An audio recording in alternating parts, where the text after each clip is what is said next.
ಉದ್ಯಮಿಯೊಬ್ಬರಿಗೆ honey trap ಮಾಡಿದ್ದ ಗ್ಯಾಂಗ್ನ ಪೊಲೀಸರು ಬಂಧಿಸಿದ್ದಾರೆ. ಮುತ್ತಿನ ಬಲೆಯಲ್ಲಿ ಸಿಲುಕಿ ಉದ್ಯಮಿ ಬರೋಬ್ಬರಿ 1,90,000 ರೂಪಾಯಿ ಕಳ್ಕೊಂಡಿದ್ದಾರೆ. ಮತ್ತಷ್ಟು ಹಣಕ್ಕೆ ಡಿಮ್ಯಾಂಡ್ ಮಾಡಿದ್ದು, ಹಣ ಕೊಡದೇ ಇದ್ರೆ ಅಶ್ಲೀಲ ವಿಡಿಯೋವನ್ನ ಪತ್ನಿಗೆ ನಾವು ಶೇರ್ ಮಾಡ್ತೀವಿ ಅಂತ ಹೇಳಿ ಉದ್ಯಮಿಗೆ ಬ್ಲ್ಯಾಕ್ ಮೇಲ್ ಮಾಡಿದ್ದಾರೆ. ಸದ್ಯ ಓರ್ವ ಲೇಡಿ ಸೇರಿ ಮೂವರನ್ನ ಸಿಸಿಬಿ ಪೊಲೀಸರು ಅರೆಸ್ಟ್ ಮಾಡಿದ್ದಾರೆ.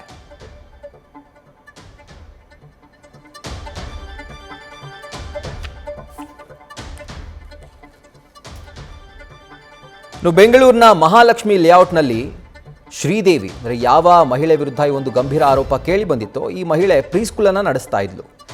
2023ರಲ್ಲಿ ಮಗುವಿನ ಮೂಲಕ ಅಂದರೆ ಈ ಉದ್ಯಮಿ ಮಕ್ಕಳು ಈ ಪ್ರೀಸ್ಕೂಲಲ್ಲಿ ಅಡ್ಮಿಷನ್ ಆಗಿದ್ರು. ಹಾಗಾಗಿ ಶ್ರೀದೇವಿಯ ಪರಿಚಯ ಆಗಿತ್ತು.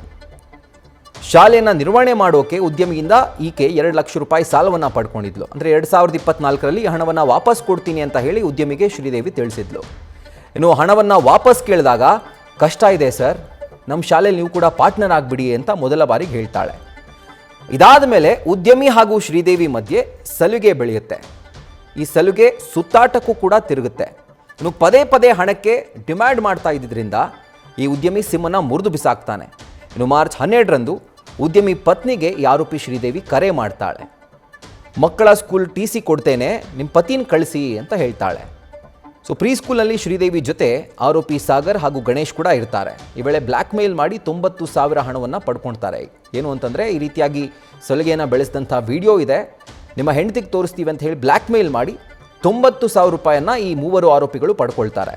ಇದಾದಮೇಲೆ ಮತ್ತೆ ಮತ್ತೆ ಹಣಕ್ಕೆ ಡಿಮ್ಯಾಂಡ್ ಮಾಡ್ತಾರೆ. ಯಾವಾಗ ಈ ಡಿಮ್ಯಾಂಡ್ನಿಂದ ರೋಸಿ ಹೋಗಿತ್ತೋ ಆಗ ಉದ್ಯಮಿ ಕೊನೆಗೂ ಸಿಸಿಬಿ ಪೊಲೀಸರ ಮೊರೆ ಹೋಗ್ತಾರೆ, ಕಂಪ್ಲೇಂಟ್ ಲಾಡ್ಜ್ ಮಾಡ್ತಾರೆ. ಹಾಗೂ ಕಂಪ್ಲೇಂಟ್ನ ಅನ್ವಯ ಈ ಮೂವರು ಆರೋಪಿಗಳನ್ನು ಅಂದರೆ ಶ್ರೀದೇವಿ, ಸಾಗರ್ ಹಾಗೂ ಗಣೇಶ್, ಈ ಮೂವರು ಆರೋಪಿಗಳನ್ನು ಪೊಲೀಸರು ಅರೆಸ್ಟ್ ಮಾಡ್ತಾರೆ.